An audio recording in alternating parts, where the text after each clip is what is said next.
L'enseignement de la langue des signes française n'est devenu obligatoire dans le cursus scolaire des enfants sourds qu'en 2008.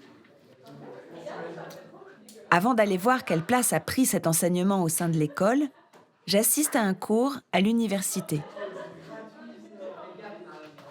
Ces étudiants sourds n'ont donc jamais reçu d'enseignement académique de la langue des signes durant leur scolarité. Voyons ce que cet enseignement leur apporte aujourd'hui.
Vous n'avez jamais eu de cours de langue des signes à l'école?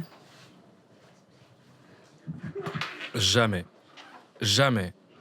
Ce n'est pas normal que je découvre tout ça aujourd'hui. On aurait dû me l'enseigner avant.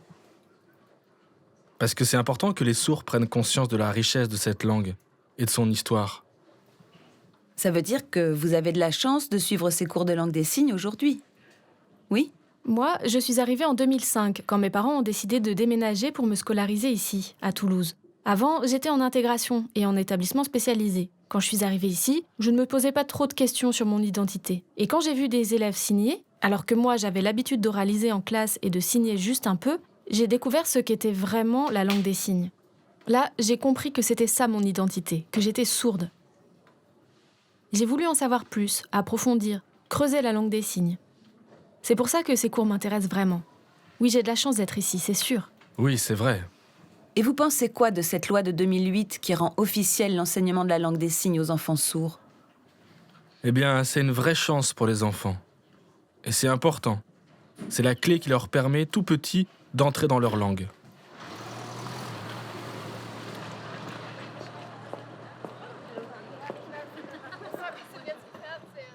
En 2010, un texte officiel du ministère de l'Éducation nationale précise les modalités de mise en œuvre de l'enseignement de la LSF. Les élèves sourds, dont les parents ont fait le choix d'une communication bilingue, doivent recevoir un temps d'enseignement de la LSF conséquent. Un minimum de 2 heures hebdomadaires de LSF semble s'imposer en supplément de l'enseignement des autres matières. C'est un peu flou pour moi. Alors je vais rencontrer une personne qui pourra m'apporter des éclaircissements sur ce texte. Allons voir.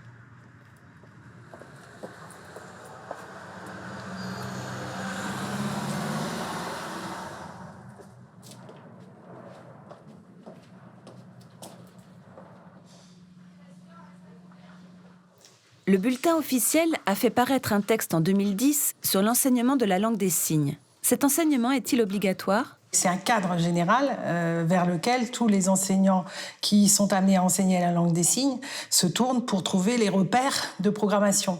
Donc d'une certaine façon, ils sont obligatoires, mais il reste quand même une liberté pédagogique sur la façon de concevoir un enseignement. Concernant le nombre d'heures par semaine, donc il y a un cadre général qui est donné. Il oscille entre 2 heures, enfin ils disent que c'est 2 heures minimum. La plupart du temps, c'est un peu compliqué de les trouver, les 2 heures, dans un emploi du temps, notamment de collégiens. Il va falloir trouver des trous dans l'emploi du temps entre le prof de maths, le prof de sciences. Et donc parfois, et c'est un peu difficile de trouver le nombre d'heures total. Donc c'est vrai qu'en général, c'est 1 heure, 1 heure et demie, ça peut aller jusqu'à 2 heures et certains ont certainement plus. Mais l'enseignement de la langue des signes est pourtant essentiel pour les enfants sourds. C'est extrêmement important pour les élèves sourds, on ne peut pas y déroger, tout niveau confondu. Vous en pensez quoi? Un enseignement de langue des signes est nécessaire. On ne peut pas imaginer un enfant entendant qui n'aurait comme langue française que la langue de la cour de récréation et qui n'aurait pas d'enseignement de français. Concernant la langue des signes, c'est la même chose. À quel moment prend-on du recul sur leur langue, sur la façon dont ils s'expriment? À quel moment la corrige-t-on? À quel moment apprend-on des façons de dire un peu plus riches, variées? Il faut des cours de langue des signes, effectivement, et pas seulement des cours en langue des signes où la langue des signes est le vecteur des autres apprentissages.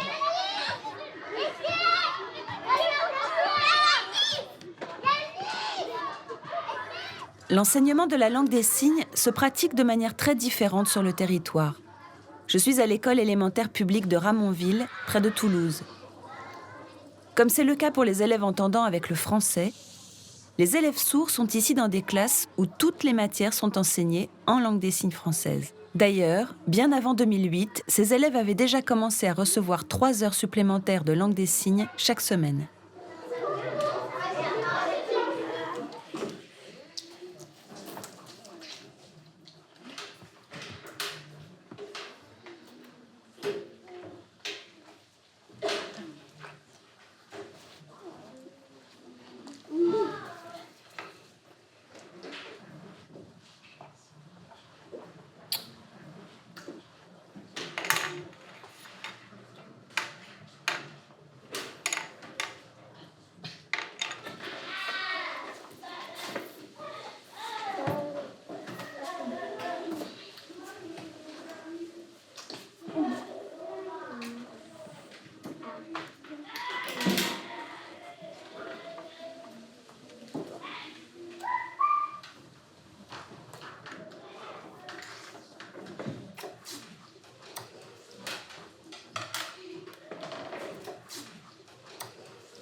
Ici, vous donnez des cours de langue des signes. Ces cours existent depuis combien de temps? Ici, à Toulouse, depuis 29 ans. Bientôt 30 ans. On donne 3 heures de cours de LSF par semaine et par classe. Est-ce que cela ne se fait pas au détriment des autres matières, comme le français par exemple? Et est-ce que cela n'inquiète pas les parents qui sont toujours très soucieux de l'apprentissage du français? Les parents s'inquiètent, oui, c'est vrai. Parce qu'ils croient que la langue des signes empiète sur les autres matières. Alors que non, au contraire, les élèves ont besoin de pratiquer, de s'exprimer en langue des signes. Sinon, ils auraient des difficultés en français, en mathématiques, s'ils ne maîtrisaient pas leur propre langue. Donc, il faut qu'ils apprennent à développer, à penser en langue des signes, pour pouvoir facilement passer à la lecture, aux mathématiques et aux autres matières. Tout se fait en langue des signes, et s'ils ne la maîtrisent pas, ça ne peut pas marcher. Alors, comment convaincre les parents? Les parents, eux, ils n'ont jamais suivi de cours de langue des signes. Jamais. Alors, l'année dernière, j'ai créé un atelier qui leur était réservé, axé sur les cours de langue des signes. Là, ils ont pu comprendre l'importance de ces cours. Et ça a été le déclic. Depuis, ça se passe mieux avec les parents. Oui, aujourd'hui, les parents qui ont suivi ces ateliers valorisent plus la langue des signes. Alors qu'auparavant, ils ne pensaient qu'au français, aujourd'hui, ils ont conscience qu'il y a aussi la LSF. Et le bulletin officiel de l'Éducation nationale de 2008, qu'est-ce que ça a changé pour vous? Depuis 2008, et encore maintenant, ça nous apporte beaucoup d'outils technologiques. Aujourd'hui, on peut utiliser des ordinateurs, des webcams. La technologie nous aide considérablement. Maintenant, on va beaucoup plus vite. On individualise le travail. Les élèves peuvent faire leurs devoirs à la maison, on leur demande d'enregistrer des vidéos en langue des signes et de réfléchir sur leur langue. Ils travaillent à la maison, ils s'enregistrent, ils rapportent leur clé USB et on corrige tout ça en classe. C'est pratique. Oui, cet outil est intéressant parce qu'il laisse une trace. Comme les élèves peuvent se voir et se corriger, ça les aide à progresser.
Tu es venu t'installer à Toulouse pour inscrire ta fille à l'école bilingue de Ramonville et tu as repris tes études. J'ai vu dans ton programme qu'il y avait des cours de langue des signes. Est-ce que tu en as appris plus là, sur la langue des signes, que durant toute ta vie? Quand je suis arrivée à l'université, je me suis dit pourquoi pas. Des cours de langue des signes, oui, c'est forcément nécessaire. Et pendant ces 3 ans, j'ai pris conscience que si en français il y a des règles de grammaire, de syntaxe, des règles à l'écrit, en langue des signes c'est pareil. Il y a des règles d'emplacement, de pointage, qui sont vraiment nécessaires. Il faut respecter les expressions du visage, les positions du corps. Donc il y a des règles en français comme il y en a en langue des signes. Et je me suis dit que ça allait être difficile parce que j'ai une langue des signes naturelle.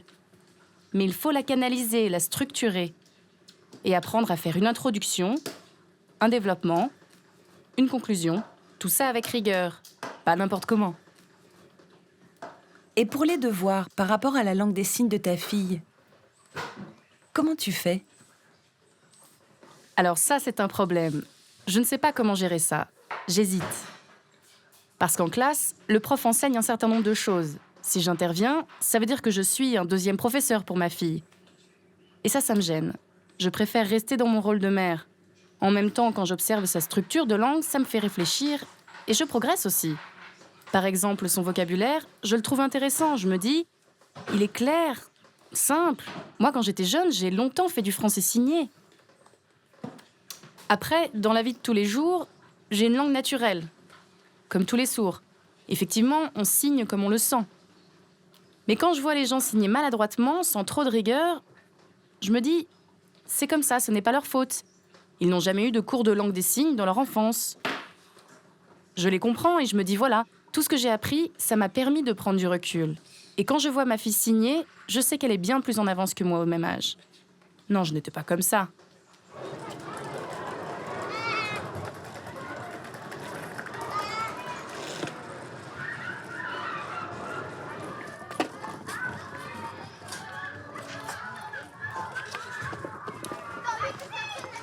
Êtes-vous convaincu de l'utilité de ces cours de langue des signes? Les cours en langue des signes sont pour moi une évidence qu'on apprend aux enfants déjà.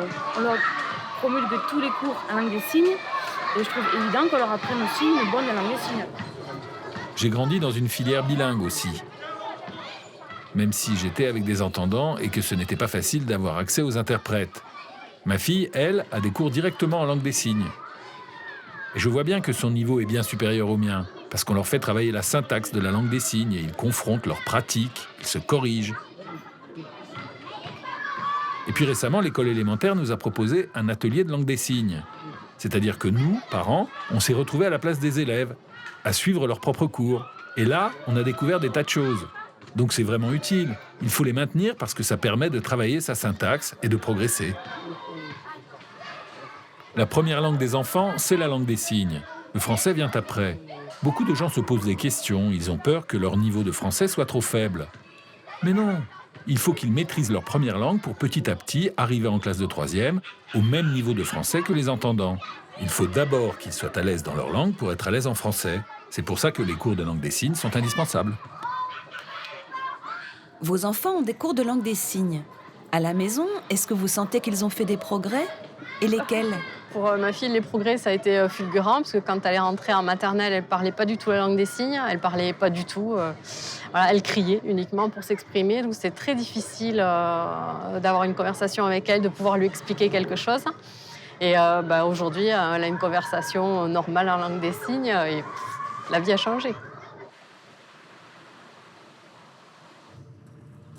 Nous sommes à Albi, au CSDA, centre spécialisé pour déficients auditifs. Les élèves viennent y prendre des cours de LSF, mais le reste du temps, ils suivent leurs études en intégration dans d'autres établissements où la LSF est plus ou moins présente. Suivez-moi, je vais observer comment se déroule un cours donné à des élèves de 4e à la terminale.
Tu es issu d'une famille de sourds?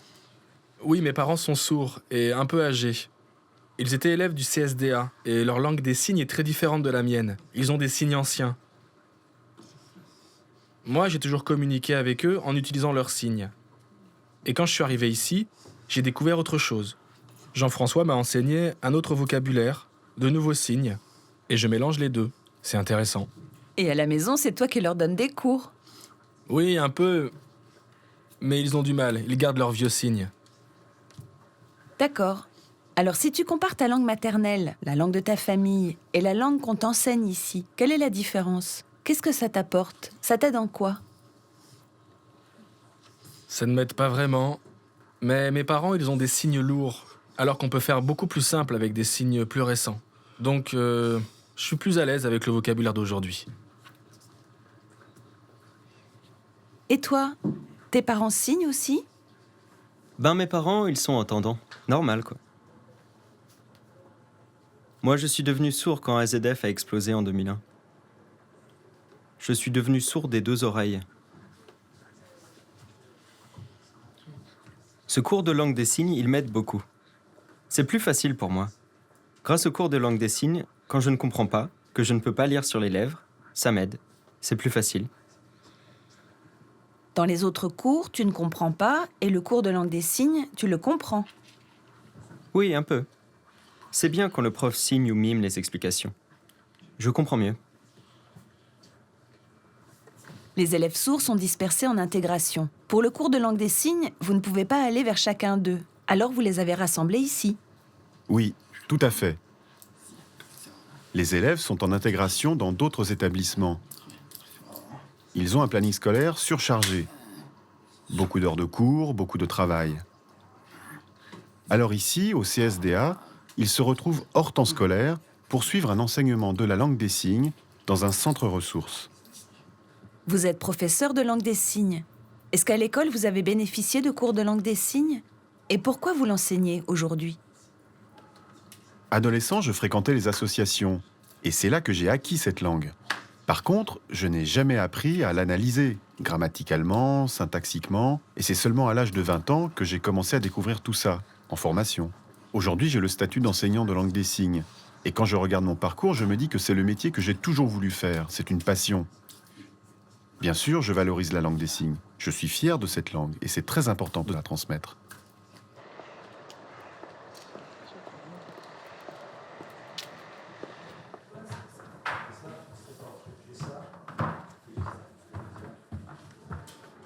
Est-ce que l'enseignement de la langue des signes est dispensé dans toutes les écoles de France? Ou est-ce qu'il reste encore des établissements où ça ne se fait pas? On sait que la loi l'oblige, mais... Le texte d'application de l'éducation nationale est sorti en 2010, il y a 4 ans seulement. Donc le nombre de cours de langue des signes n'a pas explosé du jour au lendemain. On en voit émerger un peu partout en France. Mais il faut savoir que les postes offerts par l'éducation nationale, après concours, sont au nombre de 7 chaque année. Par rapport aux langues régionales, c'est relativement important. On est mieux loti du côté de la langue des signes avec ces 7 postes. Donc ces postes sont attribués ça et là, et petit à petit, les cours se développent. Mais il faudra sans doute encore attendre un certain nombre d'années, peut-être encore 10 ans, pour avoir des cours partout. On a 30 professeurs diplômés avec des postes à temps plein, et 40 contractuels avec des temps partiels variables. Mais cela, je n'en tiens pas compte. Alors, est-ce que ces 30 professeurs diplômés répondent à la demande ? C'est largement insuffisant, car la demande est tellement importante qu'on est aujourd'hui incapable d'y répondre, même avec des contractuels. Et puis, on a des difficultés à trouver des professionnels compétents d'un bon niveau. C'est compliqué, ce qui fait que les postes restent souvent vacants pendant toute une année. Dans l'idée, il faudrait avoir une centaine de professeurs de langue des signes. Oui, 100, ce serait déjà bien. Le texte date de 2008, ça fait donc 6 ans. Quel bilan pouvez-vous en tirer? L'enseignement de la langue des signes a été institué en 2008. Or, je suis arrivé en tant qu'inspecteur en 2010. J'ai donc réellement une vision plus précise de la situation depuis seulement 4 ans. Personnellement, ça a été une surprise de découvrir que la langue des signes était de plus en plus enseignée un peu partout.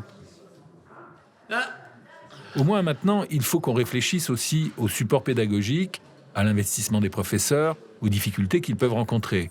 Il est certain qu'il y a un travail considérable à mener autour des supports pédagogiques pour offrir un minimum de confort aux professeurs.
Quel est l'objet de votre cours auprès de ces étudiantes?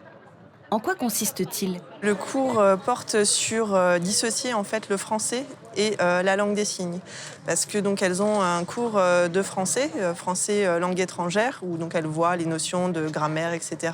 Reprises, approfondissement du français.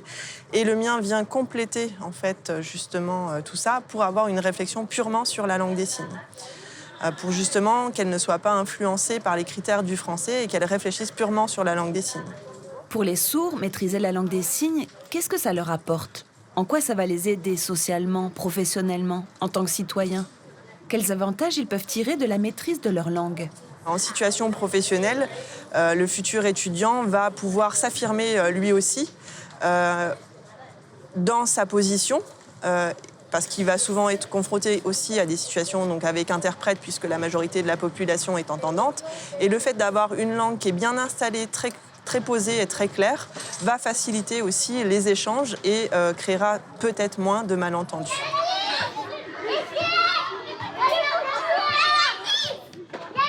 Vos enfants suivent des cours de langue des signes. Qu'est-ce que ça va leur apporter pour le futur? Je pense que nos enfants ne se poseront pas trop de questions sur eux-mêmes. Ils vont avancer naturellement. Et quand ils rencontreront un obstacle, ils le contourneront plus facilement que la génération d'aujourd'hui qui se pose des questions. Pourquoi? Comment? Ils vont grandir naturellement. Moi, j'imagine que nos enfants pourront tout faire, absolument tout explorer. J'imagine des avocats sourds, pourquoi pas, qui auront l'habitude de travailler avec des interprètes. Parce qu'il y a encore des sourds aujourd'hui qui n'ont pas l'habitude de travailler avec des interprètes, qui ne savent pas comment procéder face à eux. Je pense que nos enfants auront des facilités à les comprendre, à travailler avec eux, et ils pourront exercer n'importe quel métier.